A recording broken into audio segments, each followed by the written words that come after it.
Corinthiens, chapitre 5, verset 21. La Bible dit: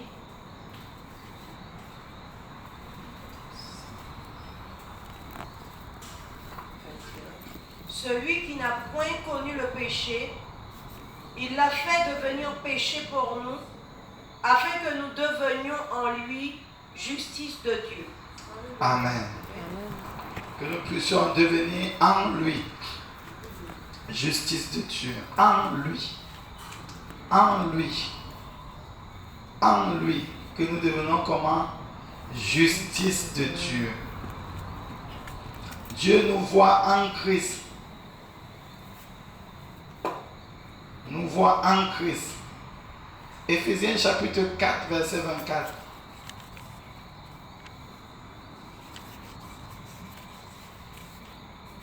Dieu me voit en Christ.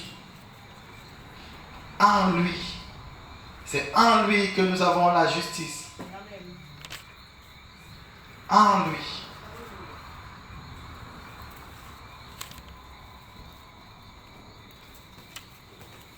Éphésiens 4, verset 24, la Bible dit: et à revêtir l'homme nouveau, créé selon Dieu, dans une justice et une sainteté qui produit la vérité.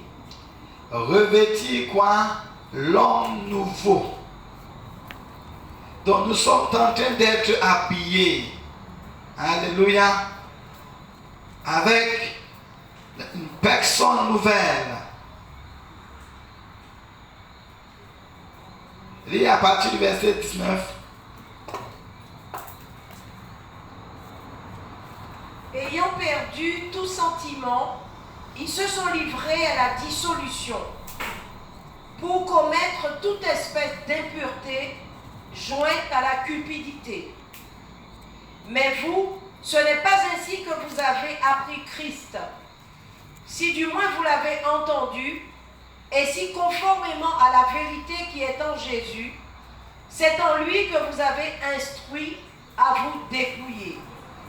Eu égard à votre vie passée du vieil homme qui se corrompt par les convoitises trompeuses, à être renouvelé dans l'esprit de votre intelligence et à revêtir l'homme nouveau, créé selon Dieu, dans une justice et une sainteté que produit la vérité. Amen. C'est cet homme nouveau que le Père vient chercher. C'est cet homme nouveau que Jésus reviendra prendre. Et c'est cet homme nouveau qu'il est en train de construire. Il est en train de construire. Il a fermé cet homme nouveau. Et merci pour son choix dans notre vie. Alléluia. Merci pour son choix dans notre vie. Il y a des équipements qu'il utilise pour construire cet homme nouveau.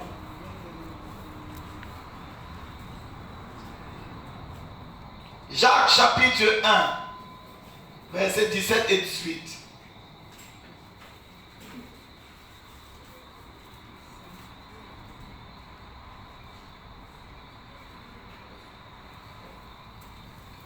Il y a des équipements qu'il utilise pour construire cet homme nouveau.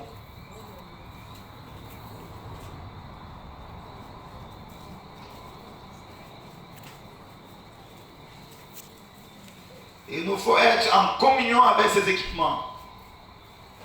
Oui. Jacques 1, verset 17-18. 17-18. La Bible dit: toute grâce excellente et tout don parfait descend d'en haut du Père des Lumières, chez lequel il n'y a ni changement, ni ombre de variation.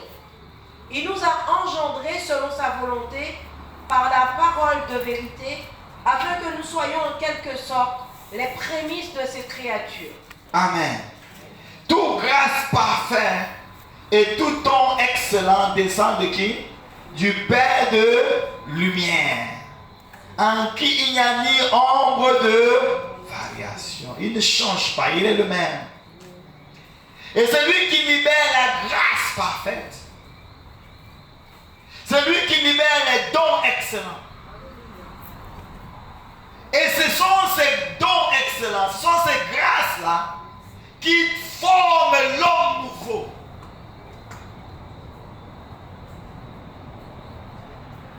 C'est ça qui forme l'homme nouveau que le Seigneur viendra chercher. Et que le Seigneur va utiliser en ce fin temps. Il dit que nous avons été engendrés par la parole vivante et permanente de Dieu. Dieu nous a accouchés par la parole. Donc l'homme nouveau, c'est un homme qui est construit, qui est bâti, qui est fait avec les ingrédients incorruptibles qui sont la parole de Dieu. Est-ce que nous sommes ensemble?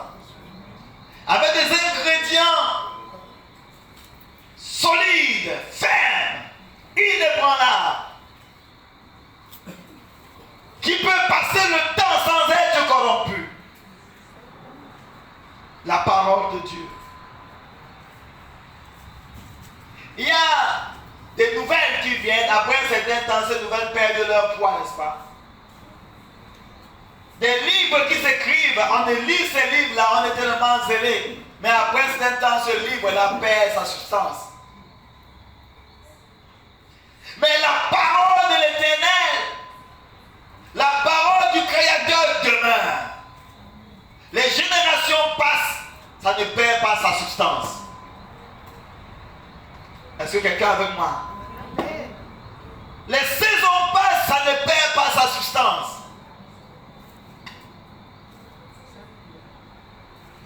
Il y a des nouveautés que nous avons dans ce monde.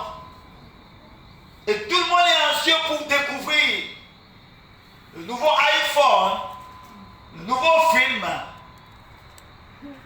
la nouvelle pièce de théâtre, la nouvelle musique, le nouveau acteur. Mais après certains temps, tout ça, ça va faner. Est-ce que carrément, ça fane?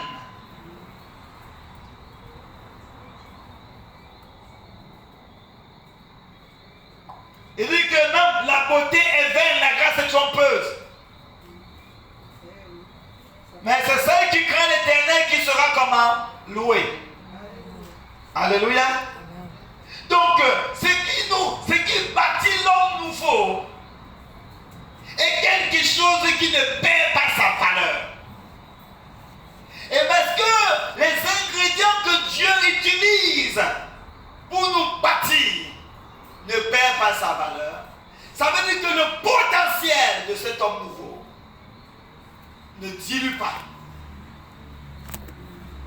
Le potentiel de cet homme nouveau ne dilue pas à cause du développement, à cause de l'occidentalisme, à cause de la migration. Le potentiel de l'homme nouveau ne dilue pas. Parce que nous sommes bâtis avec les éléments qui ne peuvent pas flétrir. L'armure du croyant, cette armure-là, bien aimé, n'est pas une armure où on enlève et on remet. Hello? Ce n'est pas l'armure qu'on enlève, on dit, ben écoutez, j'enlève et puis je remets. Vous voyez souvent certaines personnes qu'on appelle chrétiens, quand ils sont face à une difficulté, à quelqu'un qui peut-être les agresse, la personne dit que ben écoute, c'est pas parce que je suis chrétien, laisse-moi un peu, c'est comme si on enlevait un peu la couverture chrétienne et on devenait nous-mêmes. C'est pas parce que je suis chrétien que tu me parles comme ça, c'est pas parce que je suis pasteur que tu me parles comme ça. C'est comme s'il a envie d'enlever pour faire quelque chose et puis revenir mettre. Mais l'armure que nous parlons, c'est l'armure qui est intégrée dans l'être.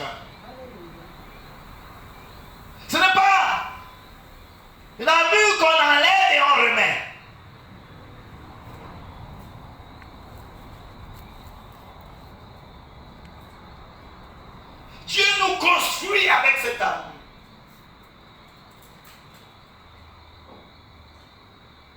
C'est pourquoi dans le livre d'Ésaïe, il dit que l'Éternel est ton marteau.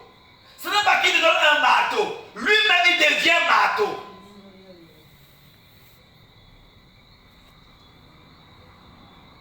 Dans Ésaïe 28, verset 5, il dit que l'Éternel sera pour toi une couronne éclatante. Il ne te donne pas la couronne. Il est lui-même ta couronne. Une parure magnifique. Il ne te donne pas une parure. Il est lui-même ta parure.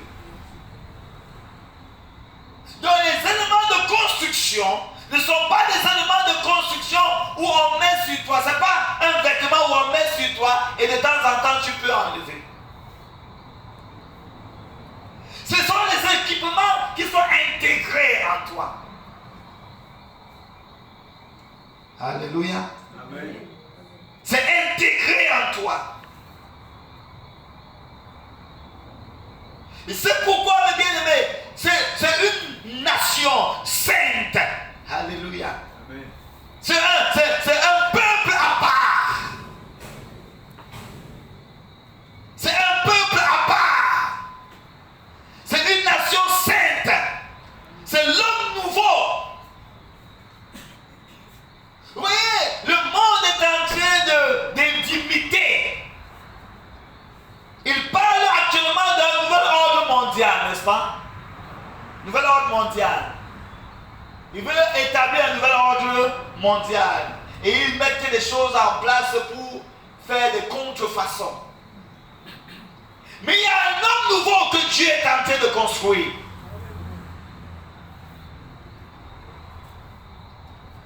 Cet homme nouveau-là, ce n'est pas le maquillage. Parce que le maquillage, on met, ça semble être quelque chose. Et après, on efface le maquillage. Ce ne sont pas des masques. On met le masque pour ressembler à quelqu'un. Et après, on enlève le masque, on est soi-même. Mais cet homme nouveau-là, ce sont les ingrédients de Dieu. Et quand ça façonne, ça construit cet homme, ça le construit avec. C'est lui-même qui devient ces ingrédients.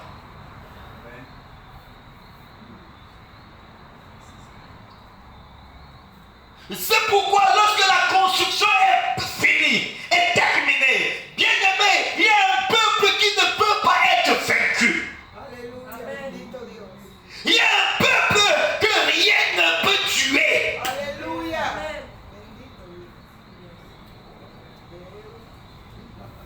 C'est la génération qui va connaître l'enlèvement.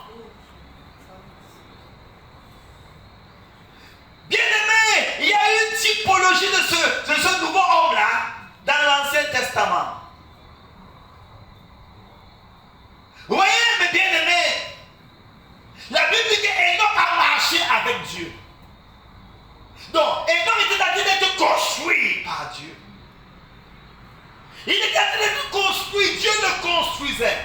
Au départ, il ne marchait pas avec Dieu. À un moment donné, il a commencé à marcher avec Dieu pendant 300 ans. Et quand Dieu l'a construit, et comme Dieu le construisait avec les éléments de Dieu, à la fin, on dit qu'Enoch a disparu.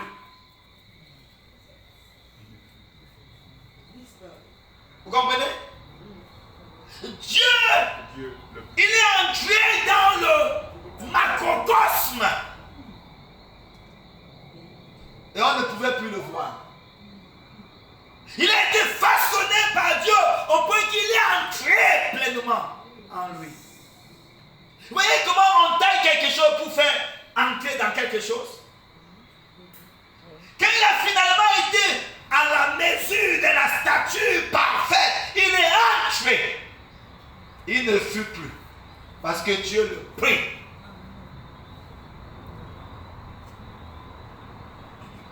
Regardez la typologie de cet homme nouveau dans l'Ancien Testament.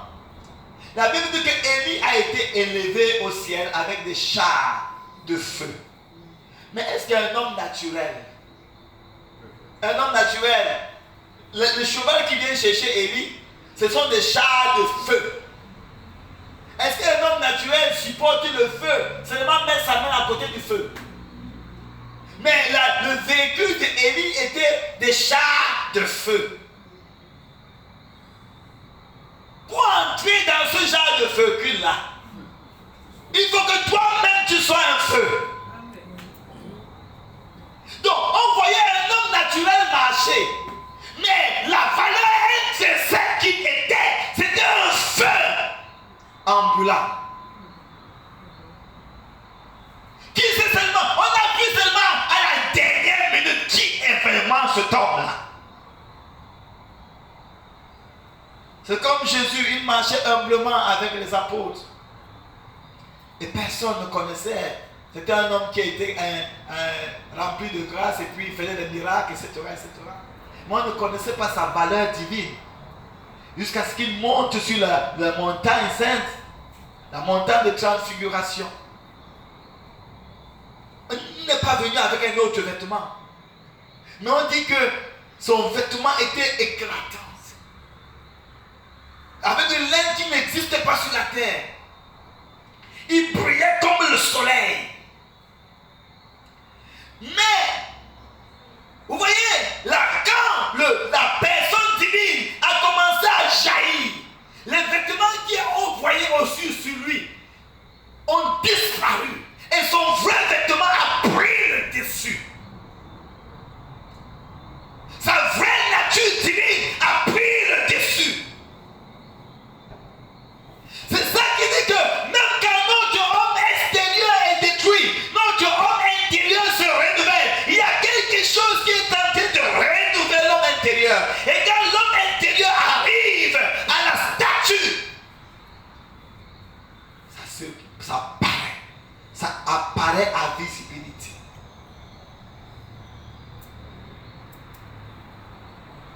Nous ne sommes pas un mannequin qu'on essaie de pouvoir faire ressembler à un personnage, où on met les vêtements d'un personnage sur ce mannequin-là et on dit voici telle personne. Non.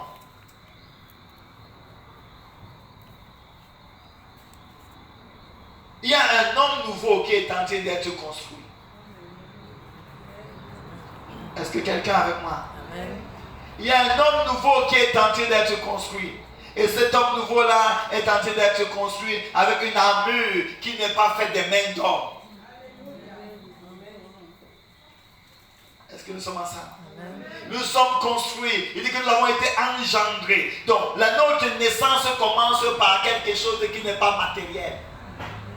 Nous avons été engendrés par la parole vivante et permanente de Dieu. Donc notre origine vient de la parole. Quelqu'un dit mon origine c'est la parole. Mon ADN c'est la parole. Ma cellule c'est la parole. Alléluia. Ma cellule c'est la parole. Ma cellule c'est la parole. Ma cellule c'est la parole. Quelqu'un dit ça. Dis ça avec conviction. Ma cellule c'est la parole. Ma cellule c'est la parole. Ma cellule c'est la parole. Je commence par la parole. Je continue par la parole. Je continue par la parole. Et je finis par la parole. C'est la parole qui gouverne ma vie. C'est la parole qui agit en moi. C'est la parole qui agit au travers de moi.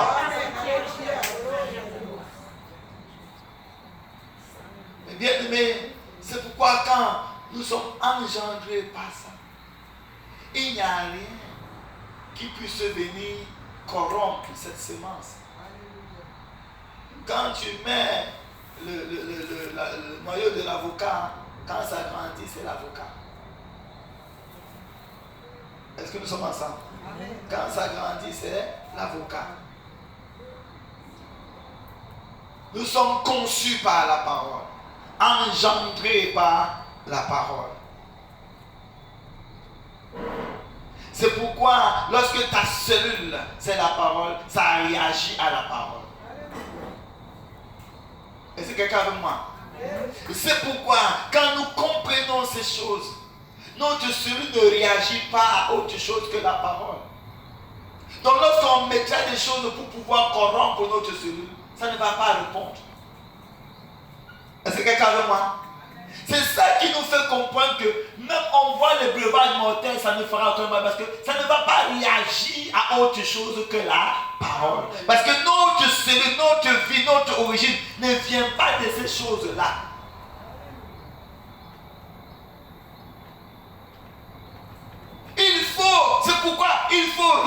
revoir les bases de notre conversion.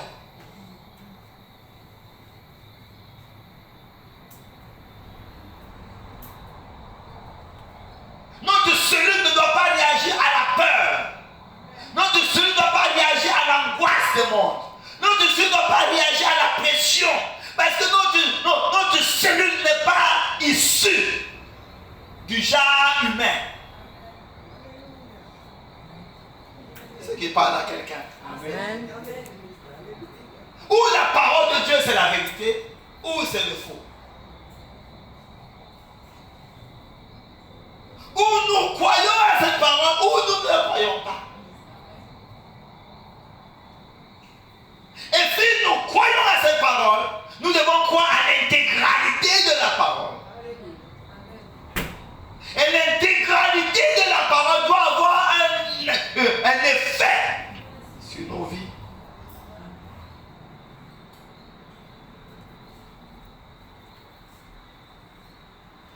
Je suis engendré par la parole vivante et permanente de Dieu. Donc la corruption de ce monde n'a pas de pouvoir sur moi.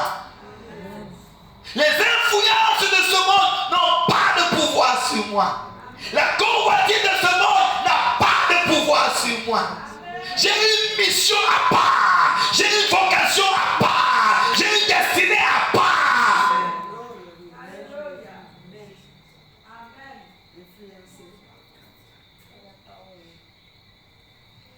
L'influence de ma vie, c'est la parole vivante et permanente de Dieu. Ce qui influence ma vie, c'est la parole vivante et permanente de Dieu. Toute autre influence n'a aucun pouvoir sur ma vie, n'a aucun pouvoir sur ma destinée, n'a aucun pouvoir sur ma mission, n'a aucun pouvoir sur mon corps, n'a aucun pouvoir sur mon âme, n'a aucun pouvoir sur mon esprit, n'a aucun pouvoir sur ma mission.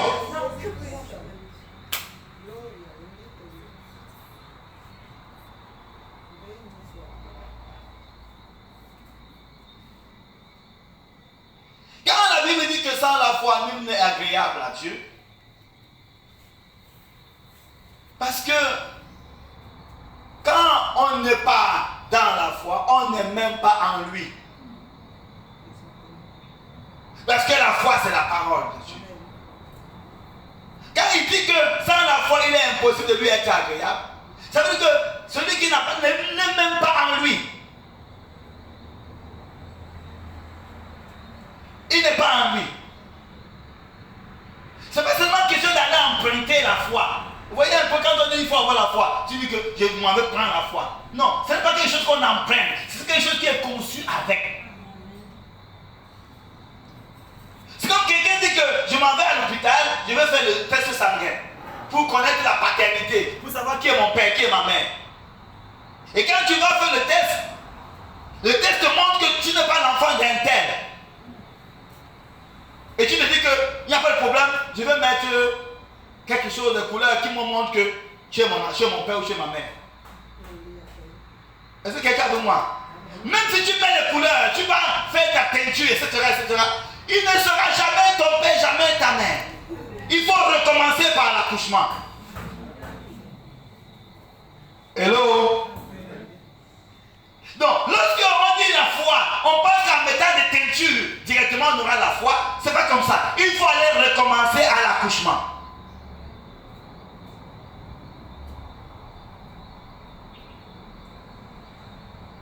Comment est-ce que nous sommes nés? Jean chapitre 8, verset 32 à 34. Les ingrédients de la construction de l'homme nouveau.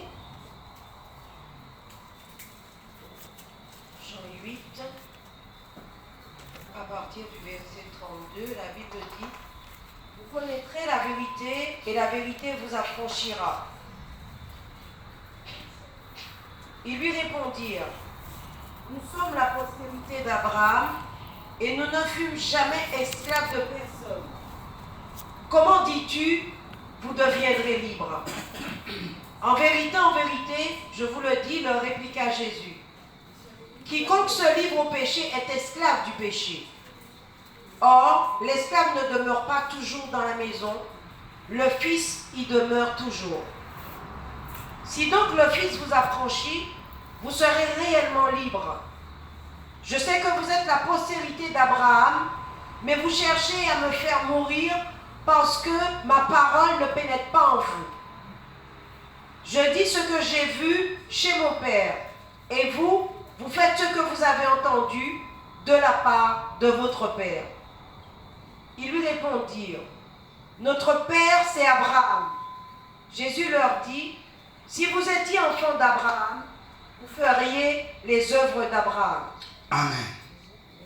Amen. Il dit que si vous étiez enfant d'Abraham, vous ferez les œuvres d'Abraham. Tel père, tel fils. Et quand on continue que vous avez pour père le diable, parce que vous faites les œuvres de votre père, qui est un meurtrier depuis le départ. C'est un assassin. Il a toujours tué. Et ses enfants, ce n'est pas étonnant qu'il tue aussi. Donc, il dit que vous connaîtrez la vérité et la vérité vous rendra comment? Libre. Vous entrez en intimité avec la vérité, qui est la parole. Et quand tu entres en intimité avec, cette intimité crée une nouvelle sémence. Dépose une nouvelle sémence. C'est pourquoi il faut la lutte pour entrer en intimité. Aussi longtemps qu'on n'est pas encore entré en intimité, on n'a pas encore reçu la sémence incorruptible. Donc il faut un acharnement, un désir, une lutte pour entrer en intimité.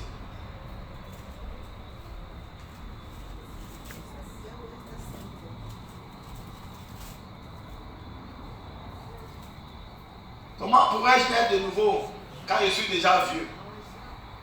Est-ce que je vais entrer dans le sein de ma mère et naître?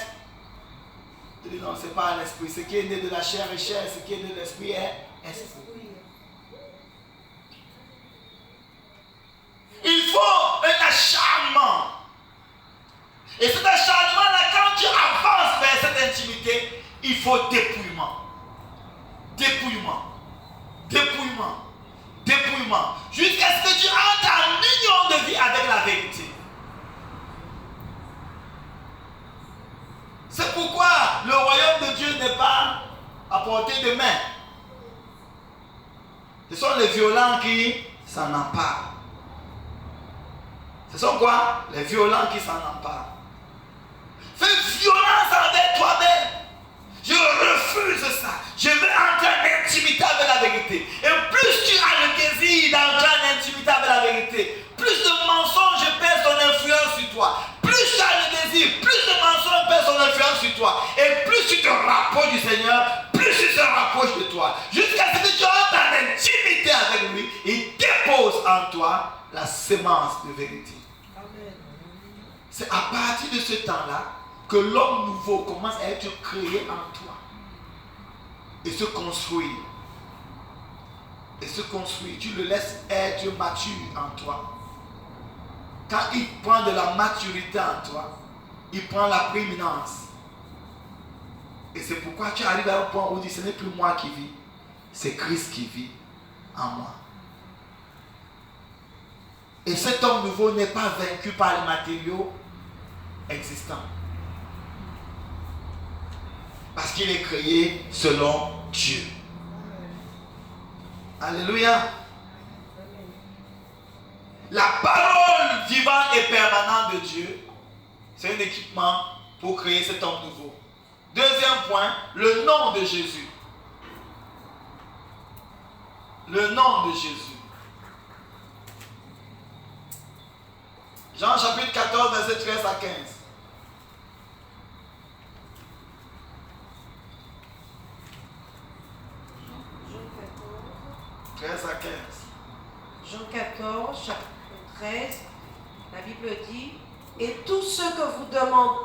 nom, je le ferai, afin que le Père soit glorifié dans le Fils. Si vous demandez quelque chose en mon nom, je le ferai. Si vous m'aimez, gardez mes commandements. Et moi, je prierai le Père, et il vous donnera un autre consolateur, afin qu'il demeure éternellement avec vous. Amen. Philippiens chapitre 2, versets 9 à 11. Donc nous voyons ici le nom de Jésus. Le nom de Jésus n'est pas une formule magique qu'on met à la fin de la prière. On finit de prier et puis on dit au nom de Jésus. Amen. Mais le nom de Jésus, c'est l'intimité avec lui. La conformité dans sa volonté, la conformité dans ses désirs, la conformité dans son but. Le nom de Jésus, ça veut dire que j'entre en conformité à sa volonté.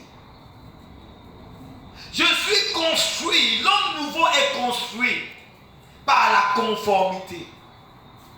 Le nom de Jésus parle de conformité à sa volonté.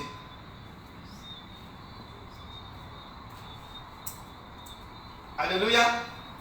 Le nom parle de conformité. La conformité, ce n'est pas parce que tout le monde prononce le nom de Jésus, nom de Jésus. Tout le monde prie, après il dit au nom de Jésus j'ai prié, amen. Mais ce n'est pas ça. C'est être conforme avec sa volonté, avec sa pensée, avec ses désirs, avec son plan. Philippiens 2, 9 à 11. C'est pourquoi aussi Dieu l'a souverainement élevé.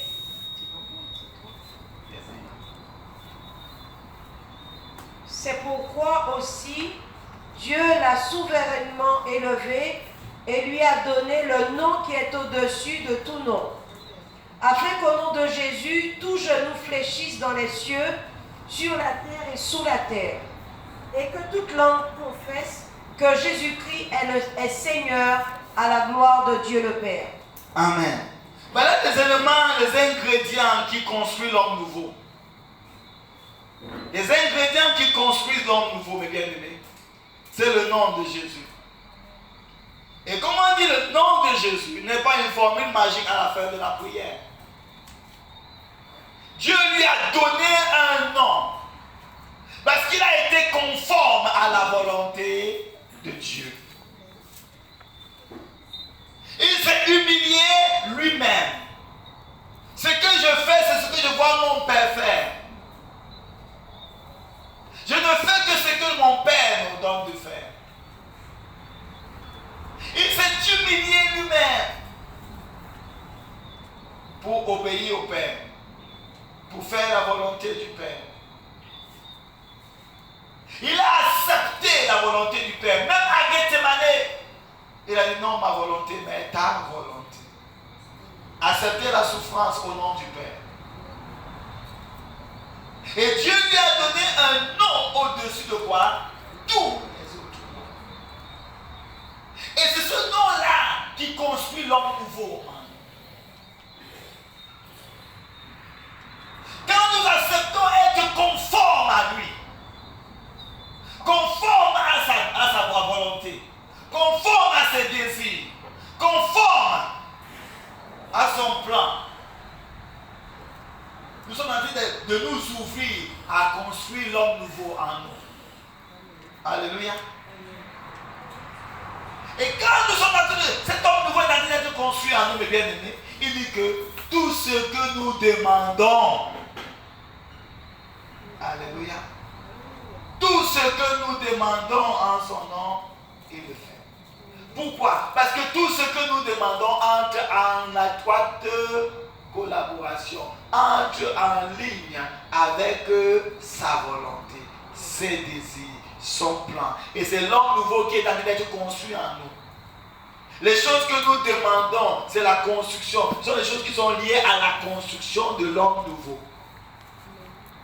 Parce que nous sommes conformes à ses plans, à ses desseins. Donc, nous ne pouvons pas seulement faire ce que nous voulons et venir dire au nom de Jésus, et on voit les choses s'opérer. Non.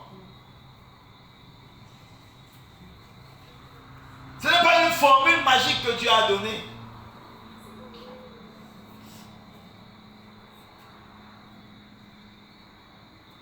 Ce n'est pas une formule magique.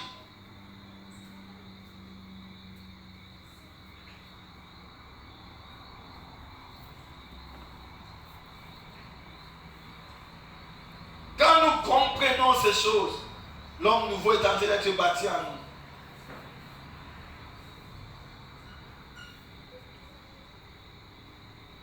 Les ingrédients de la construction. Christ en vous. 1 Jean 5, 4 à 5. Les ingrédients de la construction de l'homme nouveau. 1 Jean 5, 4 à 5.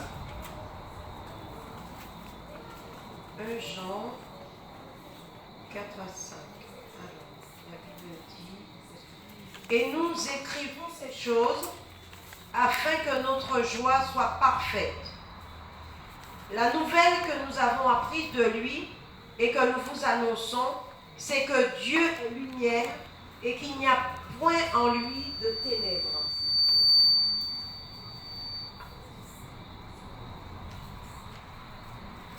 C'est ça?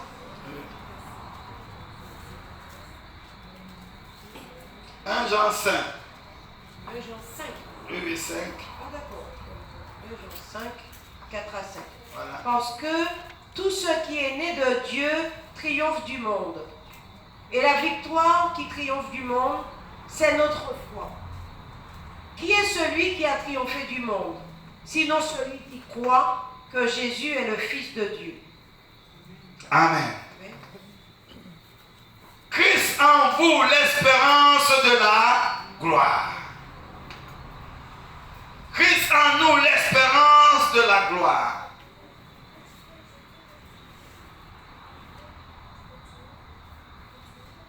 La victoire qui triomphe du monde, c'est notre foi. Notre attachement au Seigneur. Notre union avec lui.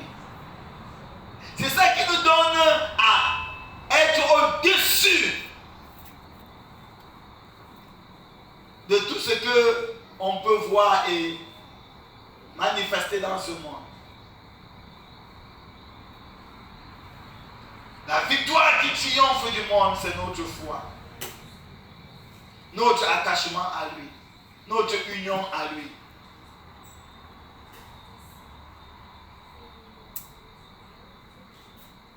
Alléluia.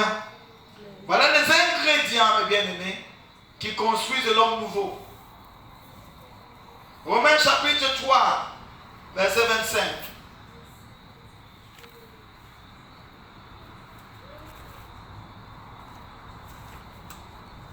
Le sang de Jésus.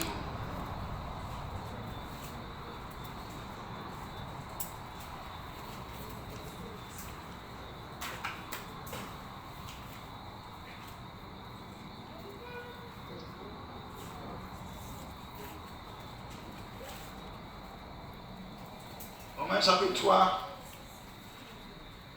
à partir du verset 25 uniquement.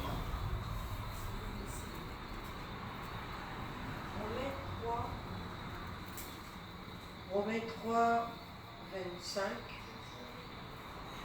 La Bible dit: c'est lui que Dieu a destiné par son sang à être pour ceux qui croiraient victime propitiatoire, afin de montrer sa justice, parce qu'il avait laissé impunis les péchés commis auparavant et au temps de sa patience, afin, dis-je, de montrer sa justice dans le temps présent, de manière à être juste tout en justifiant celui qui a la foi en Jésus. Amen. Donc Jésus, le sang de Jésus, c'est un sang de miséricorde. Et cette miséricorde-là, on l'obtient dans le Saint des Saints. Le propitiatoire est le siège de la miséricorde, avec les chérubins protecteurs au-dessus de l'arche. Mais avant d'y aller, on voit que la marche, ce n'était pas dit à n'importe qui. Et il y avait une marche pour quitter les parvis au lieu saint et au lieu très saint. Donc, quand nous commençons, le sang de Jésus n'est pas une peinture. Que les gens, ils disent, j'ai mis le sang, je mets le sang, je mets le sang, je mets le sang. L'application du sang, c'est une vie livrée. Est-ce que nous sommes ensemble? L'application du sang de Jésus, c'est une vie livrée.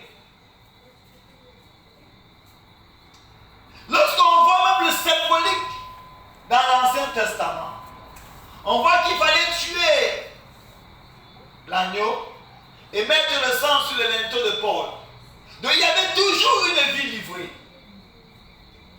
Et il y avait le principe d'obéissance à être dans la maison. Si quelqu'un mettait le sang sur le linteau et était dehors, la mort devait le frapper. Donc ce n'était pas seulement de mettre le sang et être dehors.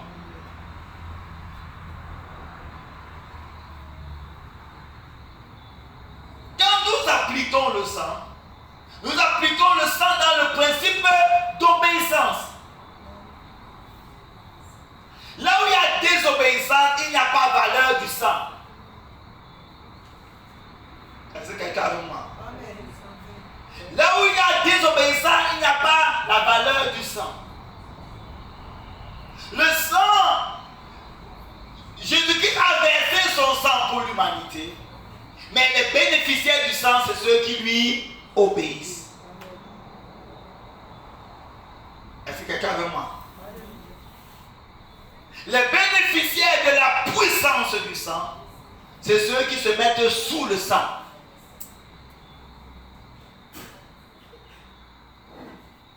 Et se mettre sous le sang, c'est accepter une vie livrée. Être sous le sang, l'obéissance.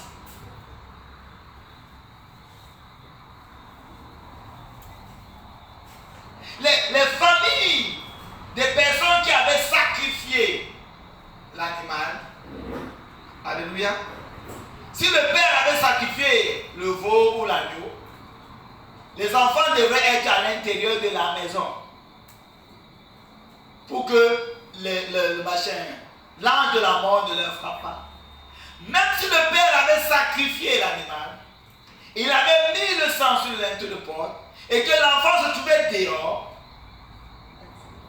le sang ne devait pas avoir son effet dans sa vie.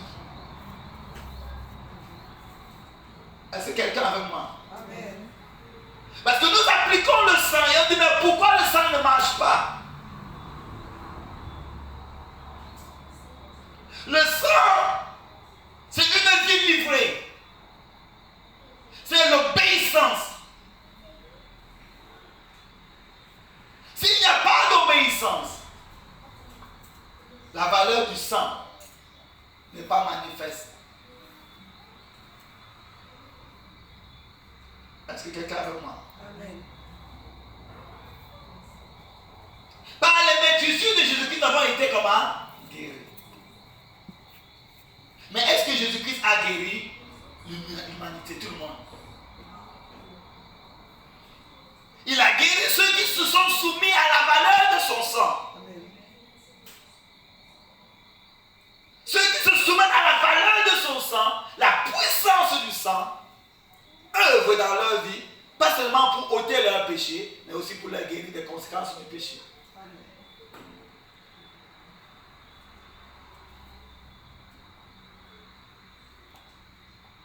Mais si nous écrivons les prières de sang pour donner aux païens qui ne se soumettent pas à Dieu, il faut mettre le sang, il faut mettre le sang. Quand tu dors, mets le sang. Mets le sang sur ta maison. Et cette personne est en désobéissance à Dieu. Comment le sang marchera? Ça, c'est la sorcellerie. Ça, c'est vraiment la sorcellerie. Parce que c'est comme ça que les gens ont dit que coupe la poule. Mais le sang. Le sang de Jésus ne sert pas le sang de la poule. C'est pourquoi il va jusqu'à dire que celui qui vient prendre la Sainte Seine de manière indigne prend un jugement contre eux. Est-ce que quelqu'un m'a là? Celui qui prend la Sainte Seine de manière indigne prend un jugement contre eux. Donc, si nous donnons le sang à un païen, au lieu que ça nous guérisse, ça va nous tuer.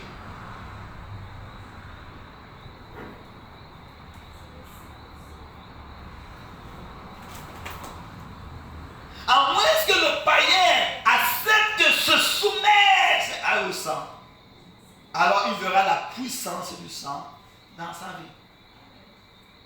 Le chrétien, celui qui s'appelle chrétien et qui désobéit à Dieu, la valeur du sang n'a pas d'effet sur lui. Parce que le principe du sang était de rester dans la maison pour en être protégé. Hello? Rester dans la maison pour en être protégé. Tu as appliqué le sang, c'est vrai, mais si tu sors de la maison, tu n'es plus sur le sang.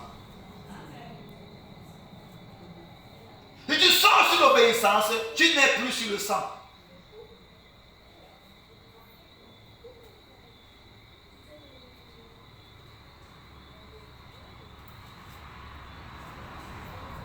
Vous voyez, aujourd'hui, on a un principe avec les enfants que quand on prend la voiture, quand on entre dans la voiture, on prie. On prie avant de partir. Maintenant, aujourd'hui, pendant que je ramenais les garçons au foot, ils m'ont énervé et puis je n'ai pas prié avec eux. Et puis, comme je n'ai pas prié avec eux, je suis sorti. Et, mes bien-aimés, jusqu'à la sortie seulement du portail, directement, un accident devait se passer. Il dit, Seigneur, miséricorde. Quand on avance, problème. Pour finir, j'ai dit, l'affaire là, il ne faut pas que je continue comme ça. Je suis obligé d'arrêter ça là, trouver quelqu'un qui va continuer avec les enfants et que je rentre à la maison. Parce que le principe a été bâclé. Le principe a été bâclé. Donc, j'ai dû trouver un parent qui récupère les enfants pour aller avec à Capester. Et moi, je rentre avec les autres. Et je savais dans ma pensée, quand j'avançais, vous n'avez pas exécuté le principe. Vous n'avez pas appris. Vous n'avez pas appris. Et il fallait retourner. Comme je ne pouvais pas retourner avec eux, j'ai dû dire, bon, Seigneur, j'ai pris pour l'autre voiture là, par ici et puis, ils vont aller avec. Vous savez, avec la marche avec Dieu, sont des principes d'obéissance. Et l'union avec le Saint-Esprit, mes bien-aimés, si tu as une manière, il te donne une direction à faire, et que tu ne peux pas le faire, tu vas voir les conséquences. Et ces conséquences-là, c'est son amour envers toi pour te ramener. Et l'entêtement va te retirer, jusqu'à ce qu'à la fin, la couverture te sera enlevée. Nous avons les enfants, en tant que parents, qui sont soumis à nous. Et à partir de leur soumission à nous, la grâce dans la vie des parents coule. Alléluia. Mais à un moment donné que Dieu sait, quand les parents avertissent aux enfants de faire leur choix volontaire vis-à-vis de Dieu, et qu'ils s'entêtent, à un moment donné, la couverture les a enlevés. Et ils vont répondre pour eux-mêmes. Ils vont répondre pour eux-mêmes.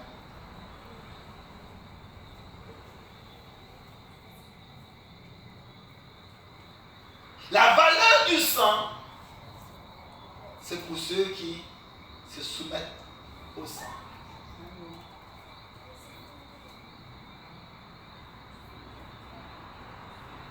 C'est pourquoi la Bible dit que même deux seront sur la terre, sur le même lit, un sera enlevé et l'autre laissé.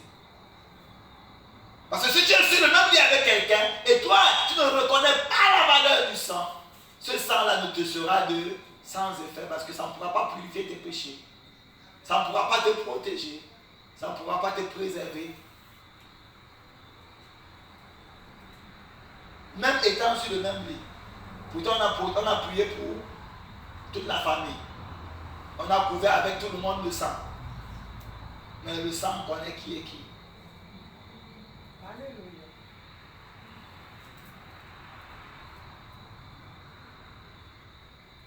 La valeur du sang, le propitiatoire, le ciel de la miséricorde. La miséricorde de Dieu s'étend sur tout le monde, mais pour celui qui en fait la demande. La miséricorde de Dieu est ouverte à tout le monde, mais bénéficiaire celui qui en fait la demande.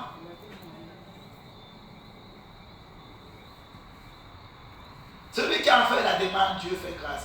Parce que même les Égyptiens sont entrés dans la maison des Hébreux.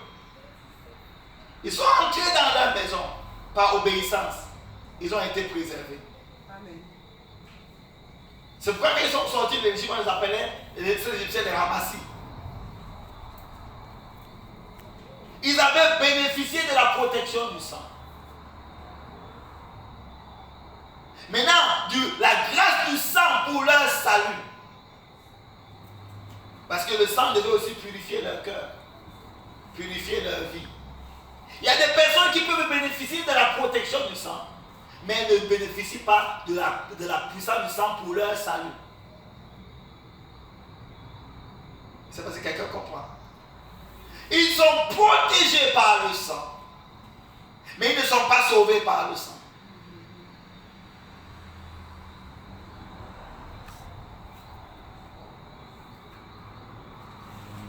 Tu es dans une église et on prie pour la grâce de la protection. Le sang de Jésus couvre les frères et les sœurs qui sont entrés dans l'église parce qu'ils veulent obéir à Dieu. Ils sont venus à l'église.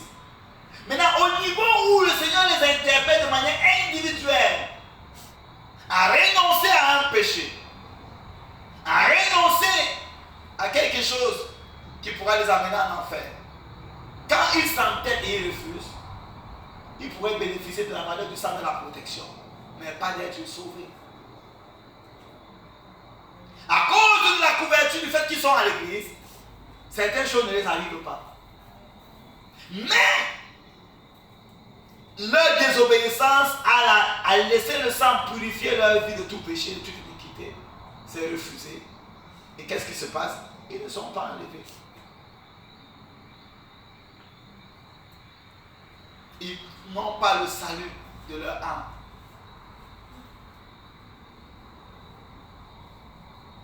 C'est pourquoi, dans l'église, ce n'est pas tout le monde qui sera enlevé.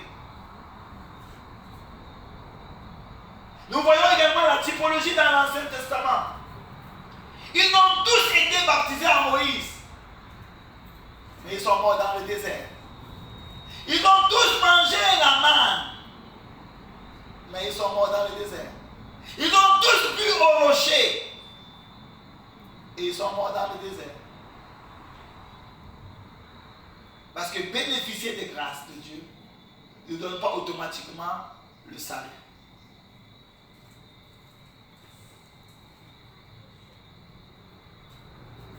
Certaines personnes disent que mais Dieu est avec moi. Regarde, je voulais faire un accident, il m'a protégé.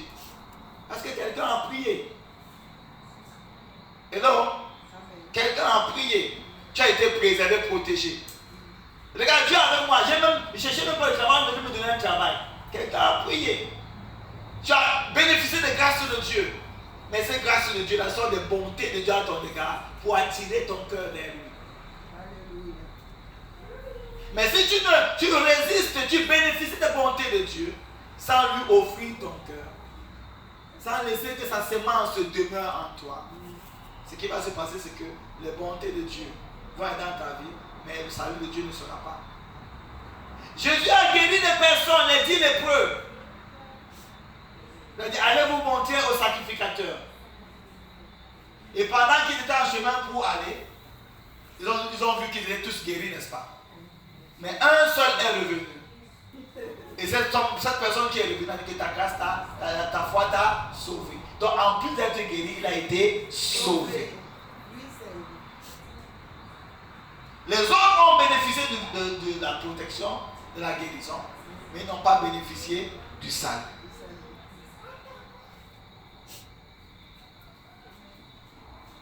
Tu es dans une famille, tu pries pour la famille. Parce que tu veux que ta famille soit sauvée. Quoi c'est déjà sauvé ta famille? La grâce de Dieu coule dans ta vie et touche ta famille à cause de ta prière. Mais ils bénéficient de cette grâce-là pour que les bontés de Dieu leur poussent au salut, leur poussent à la repentance. Mais lorsqu'ils s'entêtent, ils ne pourront pas être sauvés, même si tu es le chrétien de la famille.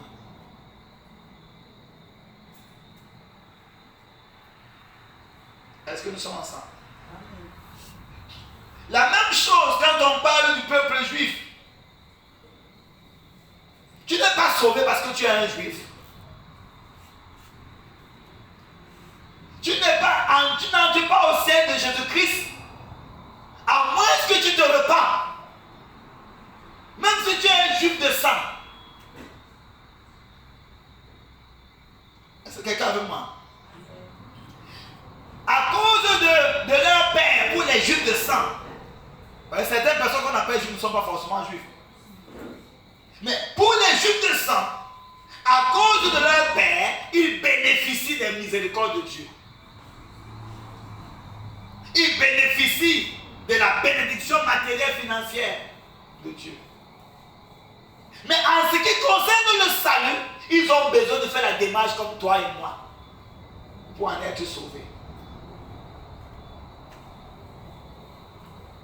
Hello? Ils ont besoin de faire la démarche comme toi et moi pour en être sauvés. On n'est jamais sauvé par héritage. Même si ton père est pasteur, apôtre, bishop, les enfants ne seront pas sauvés parce que leur père était apôtre. On n'est pas sauvé par héritage. Mais on bénéficie de la grâce parce que chaque matin on se lève, on prie, on partage la parole de Dieu. Tu grandis sur ce socle-là. Tu bénéficies d'entendre ce que d'autres personnes n'entendent pas. Tu bénéficies d'avoir la prière que d'autres personnes n'ont pas. Tu as des conseils que d'autres personnes n'ont pas. Et ça te donne la grâce d'être favorisé là où d'autres personnes ne sont pas favorisées. Mais en termes de salut, tu as besoin de faire une démarche personnelle.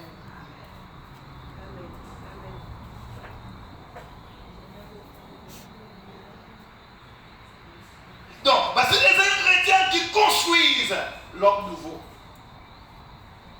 On va continuer demain par la grâce du Seigneur.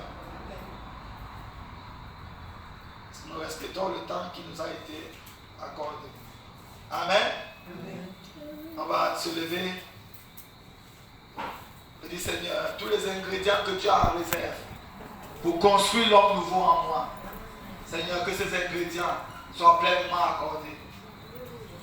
Que ces ingrédients me soient pleinement accordés pour qu'il n'y ait aucun aspect de ma vie qui ne soit construit par toi. Qu'il n'y ait aucun aspect de ma vie qui ne soit pas construit par toi, Seigneur. Libère tous les ingrédients nécessaires, Seigneur, pour construire cet homme nouveau. Libère tous les ingrédients nécessaires, Yahweh, pour construire cet homme nouveau.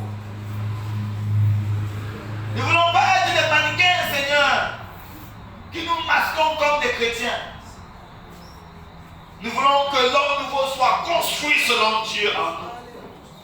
Construit selon Dieu en nous. Construit selon Dieu en nous. C'est cet homme nouveau, Seigneur, que tu vas utiliser pour ébranler les choses ébranlables, pour que les inébranlables subsistent. C'est cet homme nouveau que tu viens chercher, Seigneur, avec des chars de feu, avec une grâce particulière de disparaître en toi. Seigneur Jésus, que cet homme nouveau soit construit pleinement en nous. Que tous les ingrédients pour construire cet homme nouveau, Seigneur, s'exercent sur nous. Pour qu'aucun aspect ne soit négligé. Pour qu'aucun aspect ne soit négligé. Merci de le faire, Père. Tout ce que tu nous as donné, Seigneur, que nous ne perdons rien. Que nous ne perdons rien de ce que tu nous as donné. Merci, Papa. Au nom de Jésus Nazareth. Amen.